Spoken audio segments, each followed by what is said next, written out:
coffee? Thank you.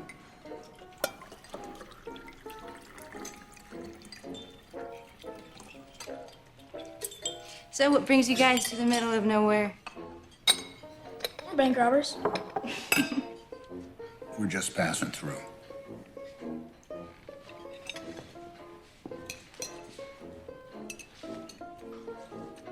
So when do I get my share of the money? Well, how much do you want? $200. Okay, deal.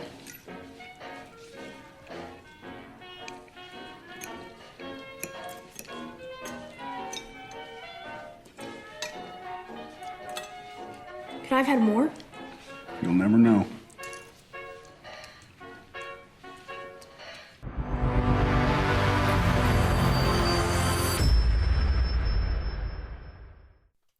Welcome back to GC8. I'm Eric. And I'm Johanna. And I'm Rosie.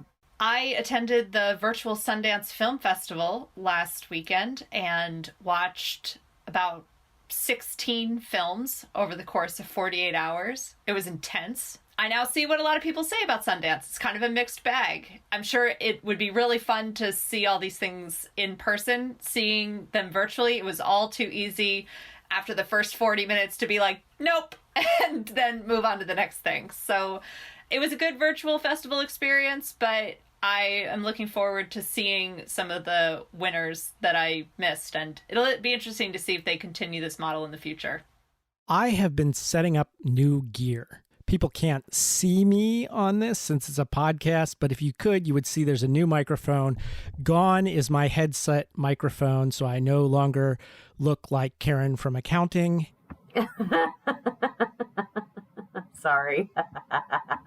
That's funny. Karen from accounting, is that you, girl? Okay. Does anyone else feel bad for people born with the name Karen? Karens are having a bad year. You know, I know some really nice Karens, like some Karens who are very accommodating and, you know, just the sweetest, most thoughtful people. And those are the Karens I feel very sad for. Yeah, same here. But I do have a movie pick that I watched since the last time we met. Deja Vu. Somehow I missed this from 2006, a Denzel Washington film. Tony Scott was the director. In fact, it was one of Tony Scott's last films. If you missed it too, it would not be surprising because it was the 44th most popular film of 2006. It really flew under the radar. And I think because that was a time Denzel was making a lot of these cop films. We talked about one in a previous podcast when we were talking about Training Day. Well, I think that people were kind of dismissing it for that reason. It was marketed as a cop film, and it is kind of a cop film. It's police procedural anyway, but it's also a low-key sci-fi time travel film, which I didn't know at all from the trailer. And so when I watched it, I was like, whoa, this is actually pretty cool. Now, is it as good as 12 Monkeys or one of the Terminator films? No, but it's still worth checking out. Let's jump into our discussion of Road to Perdition. I looked up when Road to Perdition was set to release, and it was originally set to release in December of 2001 and was pushed back because of the September 11th attacks. They didn't think it was the right mood to come out in the months immediately following that, so they pushed it back to July of 2002. Movies getting pushed back because of crises? We wouldn't know anything about that. That's such an alien concept in 2021 when we're recording this. Well, exactly. So I thought it would be worth exploring a little bit of what was going on in 2001 leading up to when the film was supposed to release, and then what was going on in 2002 in the 6 months before it actually came to theaters. So a little trip down memory lane. We're going to start with the attacks that happened on September 11th. October 2001, Apple releases the iPod. October 7th, war in Afghanistan begins as a response to the September 11th attacks, starting the war on terror. October 26th, George W. Bush signs the Patriot Act into law. In December, Enron files for Chapter 11. Do you remember Enron? That feels like a million years ago. December 13th, there was an attack on the Indian parliament, sparking a standoff between India and Pakistan. And then crossing over into 2002, in January, the Open Skies Treaty went into effect.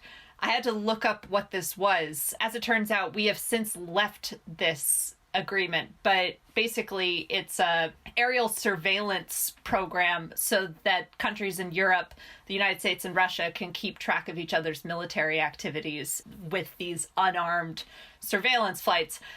I thought it was going to be something much cooler like Skynet, but alas. Anyway, we've recently left that, so it's worth looking up just to see where that came from. February 19th, NASA's Mars Odyssey space probe begins to map the surface of Mars. Also early in 2002, the euro is officially unleashed and European countries start transitioning out of their individual currencies. And June 6th, an object with an estimated diameter of 10 meters collides with Earth over the Mediterranean and detonates in midair with an explosion about the size of a small atomic bomb. Which, again, totally forgot that happened. But that was the most significant event that happened shortly before Road to Perdition went to theaters. And the only other little bits of news factoids I thought people would want to hear about is what was going on in organized crime in 2001 and 2002. Most notably, in 2001, the FBI made an arrangement with Tadamasa Goto, the head of the Yakuza, to arrange a liver transplant in exchange for inside intel. Also, in December of 2001, the U.S. Attorney's Office for the Eastern District of New York indicted members of the New Springfield Boys gang, which was sort of like a farm team for some, crime families in New York. And they were charged with burglary and racketeering, loan sharking, money laundering. So organized crime was still very much alive and well in the early 2000s. It's kind of funny, we don't hear a lot of headlines about organized crime lately. I was trying to remember the most recent one that came up in 2020, but I guess we have other things to think about.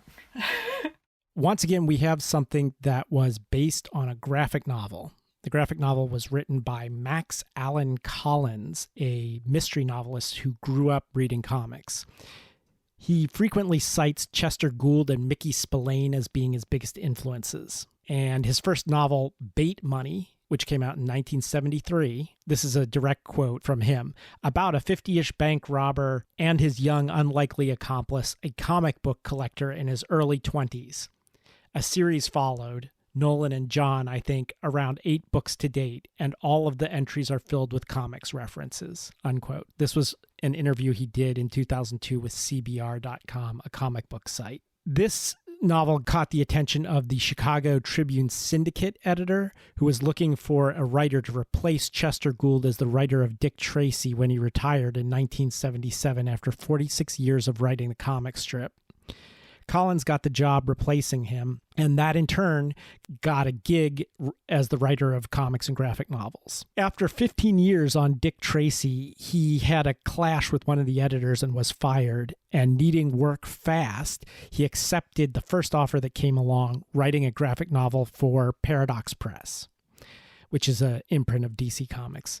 He'd long wanted to write about the Looney crime family, so he chose to do that. He said that he wanted to, quote, combine the two major crime motifs of the 30s into one narrative, the urban Little Caesar type gangster story and the rural Bonnie and Clyde type saga. Also often cites Donald Westlake as an influence, and in particular for this series, Westlake's novel The Hunter, which our audience might be familiar with as it was adapted to the 1999 Mel Gibson film Payback, about a mobster out for revenge after being double-crossed by his own gang. But it's clear that at some point he must have read and been strongly influenced by the Lone Wolf and Cub manga. He wrote a series of articles about the Lone Wolf manga and films for the magazine Asian Cult Cinema.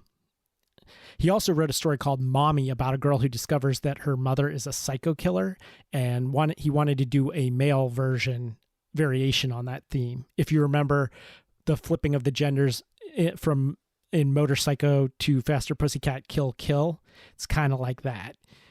Speaking of which, Collins has directed a few ultra low budget movies, including an adaptation of Mommy for the direct-to-video outfit Troma. So I read it. It's great. It's a fantastic graphic novel. It's nowhere near as long as the Lone Wolf and Cub series. It's only about 300 pages long. The artwork's black and white pen and ink line work, reminiscent more of early 20th century illustrated books than comics, which is perfect for the story. The writing's extremely rich in historical detail, and just like with Lone Wolf and Cub, it includes real-world historical figures and fills the gaps between the lines with a sort of could-have-been story. Instead of the Shogun's executioner, we get Rock Island, Illinois mobster John Looney's hitman, Michael, the Angel of Death, as he's referred to. Collins never met the illustrator Richard Piers Rayner, who lives in the UK, but he chose him because he was a realist who he thought could bring the subject matter to life, very different from the kind of comic artists he worked on Dick Tracy with. It was made at a time when Hollywood realized that comics weren't just superheroes and were easily adaptable to the screen, and audiences didn't need to be familiar with the source material for it to be successful. So we got From Hell, Ghost World, A History of Violence, Men in Black, American Splendor, Sin City, 300, V for Vendetta, all adapted to film in the early 2000s. And this was part of that wave. It reunited Academy Award-winning director of American Beauty, Sam Mendes, with Academy Award-winning cinematographer of American Beauty, Conrad Hall. It was also the last film for Conrad Hall. He's one of only 6 cinematographers with a star on the Hollywood Walk of Fame. In fact, he won an Oscar for this film, but died only a matter of weeks before it was awarded. The film was shot on Super 35 with liberal use of wide-angle lenses, and the paintings of Edward Hopper were an inspiration for the visual look. And you really, once you know that, you really see it in the film. Some major changes from the comic was that there was no Jude Law character in the comics. There was no family that nurses him back to health, etc. Both Tom Hanks and Conrad Hall had asked Mendes to reduce the violence. That's maybe because Tom was a new father. I guess Rosie told us, like, having kids changes you. It really does. It really does. And that fit well with what Mendes wanted to do, which he wanted to make a quieter, nonverbal Kurosawa-style film. Collins said, quote, "My main source of inspiration was John Woo. I was trying to write a John Woo movie. Instead, Sam Mendes made The Godfather out of it.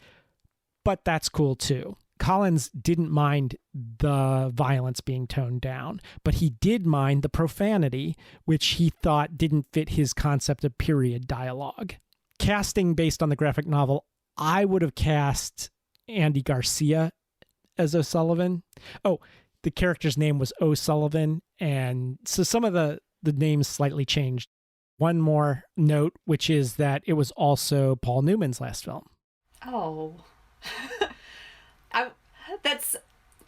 I mean, it's a good role for him, I suppose, but, you know, I kind of wish he had been able to go out on a high note, you know, with a role that's full of, you know, charm and swagger, like his earlier work. I mean, he's so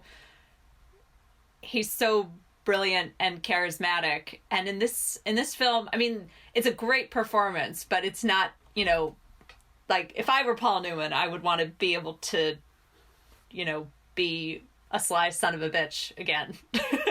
Conrad Hall and Paul Newman did Butch Cassidy and Sundance Kid together. So that shows you how long they were both in the business. This was both of their final films. So I think they were probably pleased with the results. I was going to get more into casting, but you can't really talk about casting in this without talking about Daniel Craig. So I'm going to turn it over to Johanna for that. I was excited to do a little research into what Daniel Craig had done before this film, since I knew this was early in his career, and, you know, a different role from 007. But I was surprised to discover that Daniel Craig is like a legit serious actor. I thought that I was going to find out that he had been discovered as a handyman like Harrison Ford or something. But no, actually, Daniel Craig knew he wanted to be an actor as early as 6 years old. There are no handymen that become actors in Britain. Like, Britain is serious about their acting. Like, that's an American thing. Like, where someone gets discovered at it. Yeah. Britain does that for rock stars, but not for, you know. Anyway. Well, I should have known. Yeah, so Daniel Craig was born in Chester, England. His mother was an art teacher. His father was a midshipman turned pub owner. Daniel Craig, born 1968, which, man, that guy ages well. Anyway, so... Damn it.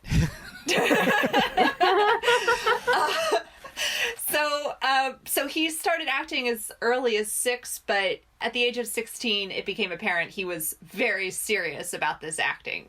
He was accepted into the National Youth Theatre and moved to London, where he worked part-time in restaurants, as you do, in order to finance his education. In 1988, he entered the Guildhall School of Music and Drama, a prestigious institution where he studied with Colin McCormack, an actor from the Royal Shakespeare Company.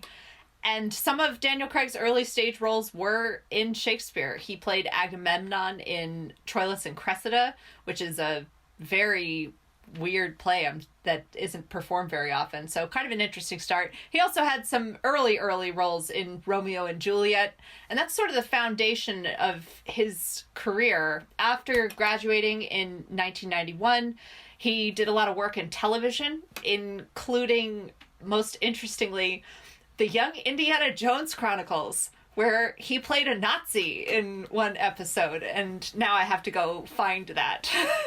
But he also starred in Zorro. He was in the National Theatre's 1993 production of Angels in America, and he continued to take roles in television, some random cameos in things like Tales from the Crypt, if anybody remembers Tales from the Crypt, and other bit parts in period pieces that our fans might recognize, like A Kid in King Arthur's Court, which I remember loving, even though apparently it was a terrible film. That's what the reviewers tell me. He also starred in a lot of romances, a lot of period romances, and a lot of love triangle intrigue kind of films, which, I mean, the man is a smoke show. Totally understand why he would smolder his way into any romantic film. We need to get another guy on this podcast so we can get back to objectifying women on here. It's like every week I have to deal with this. Well, so this film is all men. The only high point is getting to objectify some of them, because there are, like, what, you know, the wife in Road to Perdition is on screen for, what, 10 minutes or something, is the only female character. That's all we get of her, and that's Jennifer Jason Leigh, who was... Yeah, a real actor. Yes, and she was really good in pretty much everything that she did, and that she just got that bit part, and that was it. I feel like she kind of got shafted a little bit. There's actually more women in this than the graphic novel, because you never see the mother, and there is no surrogate mother household that nurses them back to health. So it's just a guy thing. But anyway, continue. Anyway, I'm not sorry about objectifying Daniel Craig in the course of this podcast, because this is what we ladies get to talk about. This is the space we're creating here. That's right. Anyway. No apologies needed. So wait till we get to Skyfall.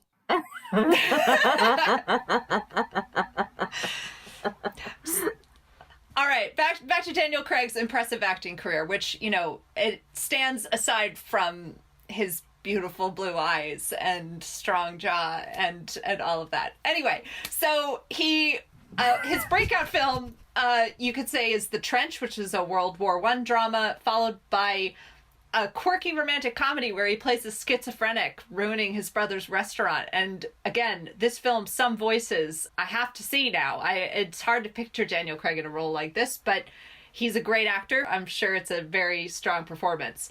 The first film where we really see Daniel Craig as the Daniel Craig we think of now is in Tomb Raider, which was released in June of 2001. If you haven't seen Tomb Raider, I'm not going to spoil what his role is in the film, but I think there's a shower scene you should check out.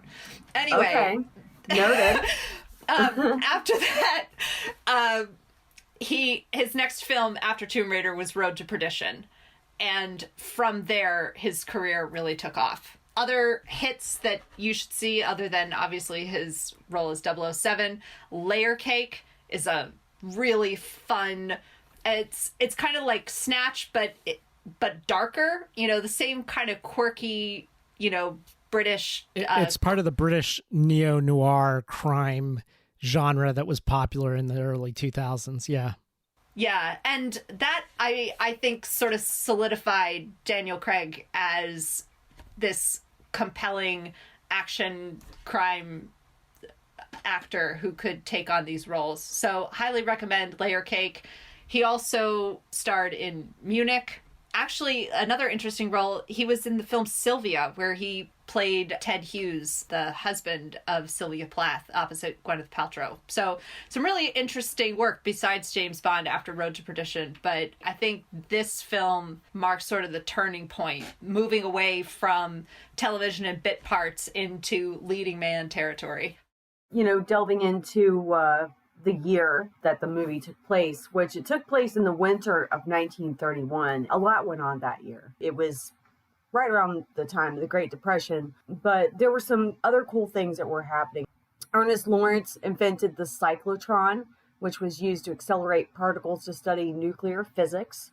Albert Einstein began doing research at the California Institute of Technology, along with astronomer Edwin Hubble. The ball started rolling to eliminate prohibition. Gandhi was released from imprisonment again. That was the end of January. The movie City Lights, starring Charlie Chaplin, was released at the end of January. New Zealand's city of Napier and Hastings were destroyed in an earthquake. It measured 7.9 on the Richter scale, and it killed 256 people. That was also the year that Joseph Stalin decided that he wanted a more industrialized Russia, and told the Russian people that if we don't industrialize, we'll fall behind and be crushed by all the other countries. Vatican Radio began. The original film version of Dracula with Bela Lugosi was released. That was on Valentine's Day of 1931. California had the go-ahead by the United States Congress to build the San Francisco-Oakland Bay Bridge, which changed California forever. The Star-Spangled Banner was adopted as the United States national anthem. Well, this was a big one with the crime families, though I don't feel like it really affected what was going on in the movie. However, it did affect crime family life as it was because Nevada legalized gambling that year, which changed the game. The Empire State Building was completed in New York City that year. That was also the year the Jehovah's Witnesses were established in Columbus, Ohio. Which I found kind of fascinating. Let's see. Okay, in June of that year, in an attempt to stop the banking crisis in Central Europe from causing a worldwide financial meltdown, our president, Herbert Hoover, issued the Hoover Moratorium. Let's see. Dick Tracy, the comic strip, was created by cartoonist Chester Gould, making his debut appearance in the Detroit Mirror that year. American gangster Al Capone was sentenced to 11 years in prison for tax evasion in Chicago.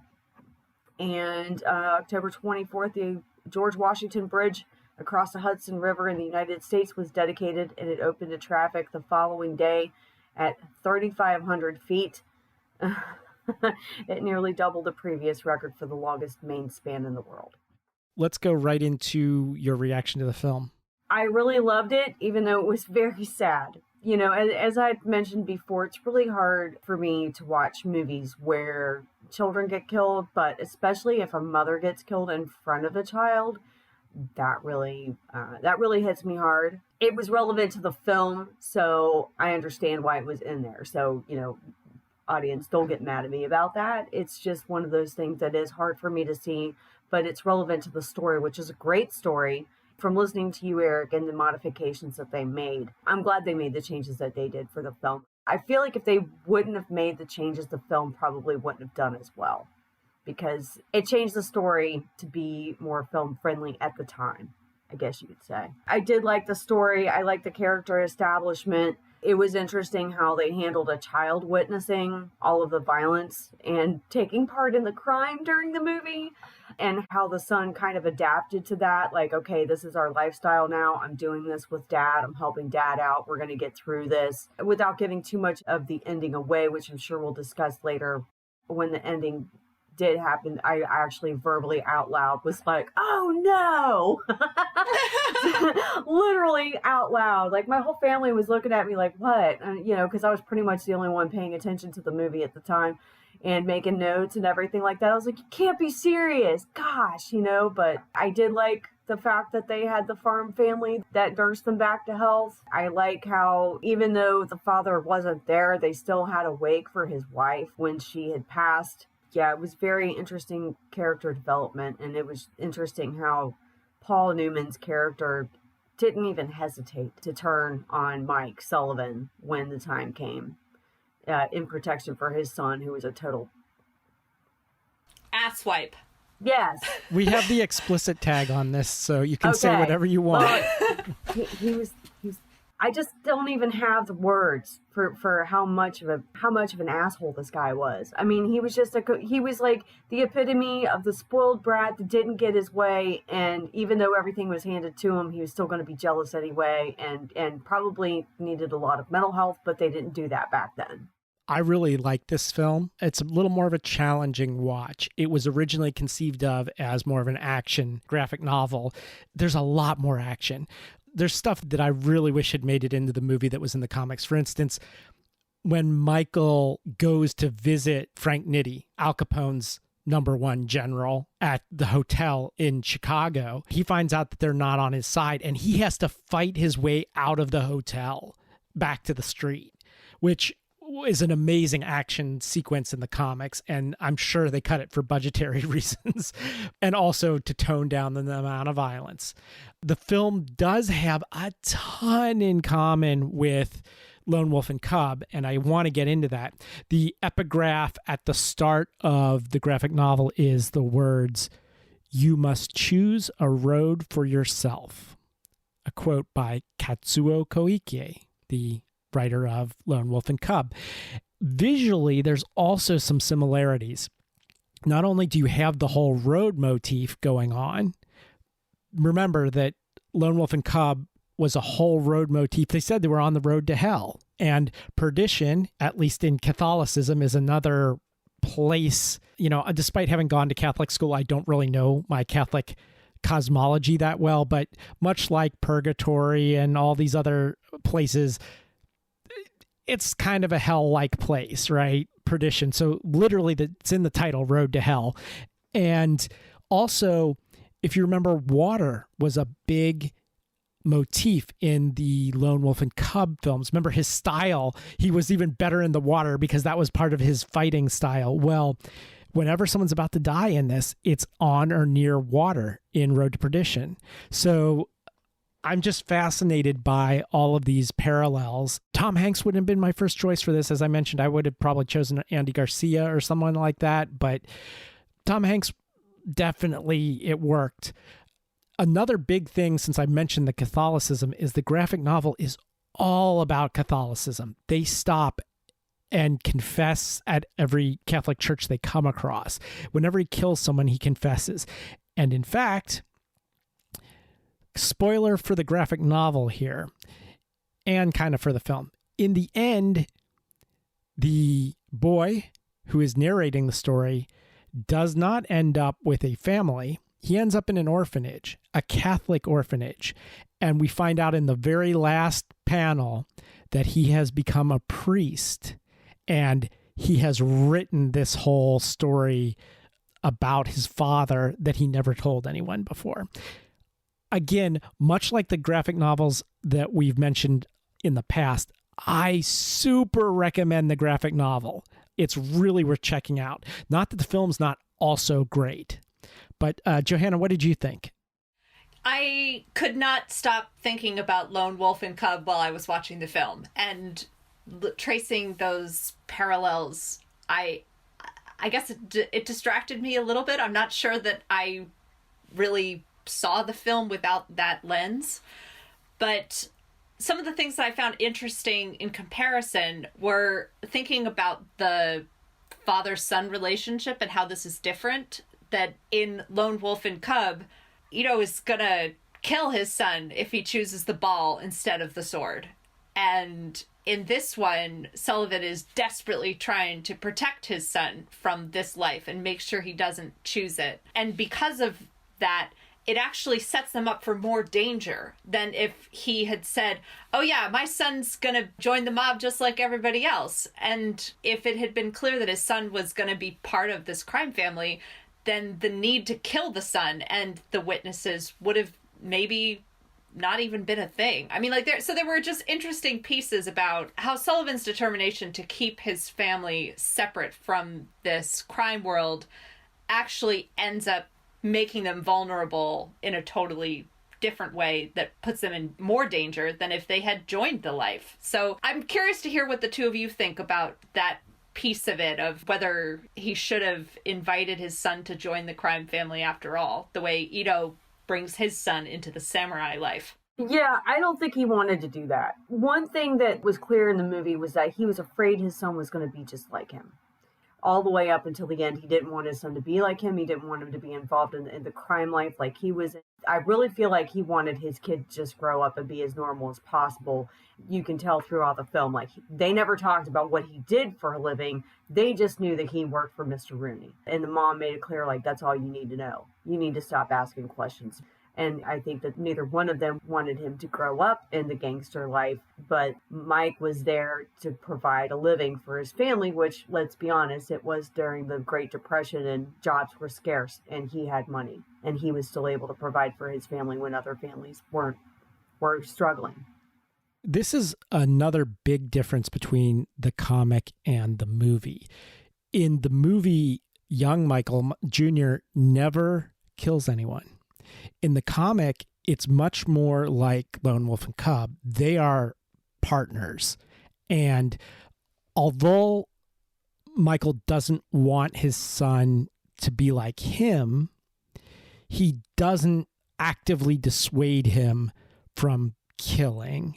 And in fact, Michael Jr. saves his life on a couple occasions by killing people. Time magazine had a very interesting take on this at the time. They compared the graphic novel to a Catholic story, and it's very Catholic. Like I said, there's a lot of confessing. Michael, boom, right there, named after one of the archangels. Mm-hmm. And isn't it true that the angel Michael was a messenger? Is that correct? I believe so. Okay. All the angels kind of weren't they? I don't know, but Well, just from art history, I wasn't raised Catholic, but just from art history and with the symbolism in religious art, it was my understanding that the archangels, like, they had their own purpose, and one of them was to be a messenger. Just like when Mary found out she was pregnant, it was an angel that told her. Right. Yes, I agree. I don't know enough about that particular angel. I know that in the dogma, the actual angel of death was Azrael, I believe. But Michael, yes, was definitely one of the sort of warrior angels, right? Mm-hmm. And there's a lot of talk about Michael in the film being a soldier. But going back to what I was saying about the Time magazine article, the review, as I recall, was that the graphic novel was a Catholic story and the movie Protestantized it. Now, I'm not entirely sure what they were getting at by that, but I think it had something to do with the way the story ends and the fact that Michael never kills. In the graphic novel, it's something he has to do, but he always goes and prays for forgiveness after he does it. Well, as someone who did not grow up Catholic, I could see the Protestant aspect of it, especially with the fact that the ending was tied up in a nice, neat bow. Michael didn't go to an orphanage. The family that had nursed his father back to health took him back in. He just showed up and they took him back in, and that was it. I feel like they would have called it a more Catholic movie if Michael would have ended up in an orphanage. And then leading back to the word perdition, I did look up the definition of that. And in Christian theology, it's a state of eternal punishment and damnation into which a sinful and unpenitent person passes after death. Okay, so again, hell, but an unpenitent person is a huge difference between the comic and the film, I feel. Right. Well, or does it just mean unconfessed? Having not read the comic book, I don't know how it ends, but in the film, he doesn't get a chance to confess after he's just killed a dude. And so if one of the things that happens in the comic book is that he goes to confession after every kill, except for the last one, kind of an interesting or, very dramatic ending. Let's all go to the lobby. Let's all go to the lobby. Let's all go to the lobby to get ourselves a treat. Delicious things to eat. The popcorn can't be beat. The sparkling drinks are just dandy. The chocolate bars and the candy. So let's all go to the lobby to get ourselves a treat. Let's all go to the lobby to get ourselves a treat. Now, I have a couple of disclaimers before I give this. One is that this is from a book and the publisher is Better Way Home. I need to give a disclaimer because I used to work for this company. I'm going to read a passage from it, and this is considered a review, and it's actually an endorsement for the book. The book is Handcrafted Cocktails by Molly Wellman. And I also have to give a second disclaimer. This was written by a friend of mine who is a bartender. An amazing bartender, by the way. I know her too. She goes way back with us. Yes, she goes way back with Rosie and I. And so I'm giving a plug to a friend, but I have to say that it's not just because she happens to be a friend of mine. This is sort of her specialty, is Prohibition era stuff. She runs a Prohibition era bar in Cincinnati, Ohio, called Japs, and she was named the best bartender in America in 2019. So she has cred. The book is called Handcrafted Cocktails. The recipe that I chose from Handcrafted Cocktails, and I'm going to read a sample from it. The Bee's Knees. So the Bee's Knees was the most popular drink in 1930-31. And we mentioned in previous episodes that temperature was used to mask off flavors in cheap beer when we talked about adjuncts in Faster Pussycat Kill Kill. And also heat temperature was used to mask off flavors in sake, which we talked about in Baby Cart at the River Styx. Well, sometimes you want to mask off flavors in liquor. According to Wellman's book, The Bee's Knees is a prohibition drink. It was created to help mask the taste of bathtub gin. The recipe was first seen in print in the 1930s. The recipe requires honey simple syrup. For those who don't have it, basically you combine 1 cup of water and 1 cup of honey in a pan over medium heat. Stir continually until the honey and water are evenly combined. Here is Molly Wellman's recipe for a bee's knees. 1.5 ounces of gin, a 1/2 ounce honey simple syrup, a 1/2 ounce lemon juice freshly squeezed. Add all the ingredients to a mixing glass, add ice, shake, and strain into a cocktail glass, garnish with a lemon twist. So there you have it. A bee's knees cocktail, I believe, is the perfect pairing for reviewing A Road to Perdition. That sounds delicious. I think I'll have to go down to Japs and just have her make me one. I'm hoping we can have her come and do a cocktail pairing with movies segment at some point in the future on the podcast, but she is super busy. Yeah. And if you want to follow her, you can actually just at Molly Wellman on Instagram. She's always posting videos on how to make cocktails, and she's really been busy with that, especially during the pandemic. It's been very entertaining to follow her on Instagram. All right, let's wrap it up. Rosie, do you have anything you want to talk about or plug before our next installment. Be sure to follow me, facebook.com/Briggs and Smackem. That's BRIGGSNSMACKEM. Johanna? I'm continuing to explore more possibilities for the White River Indie Fest, which is going to happen in May. And whenever you're listening to this, we usually have our festival in the spring. So I hope you'll check us out. We're a little Vermont, New Hampshire film festival celebrating local filmmakers and also some gems of independent and foreign cinema. I'm just going to plug our own show and say that coming up, we are going to get away from movies for a little while. We're going to do a couple of seasons of a TV show, and then we're going to do a music show. So it's going to be a bit of a change after many, many episodes of cinema. But don't worry, we are film geeks at heart, so we will get back to film soon. Like and subscribe on the Apple iTunes store. Give us the highest rating possible to help other people find our podcast. You can also find us in a number of other places, wherever you get your podcasts. If you want to give us some feedback, we love to get email, GC8, letter G, letter C, number 8, podcast@gmail.com. Until next time, this is Eric. This is Rosie. And this is Johanna, signing off.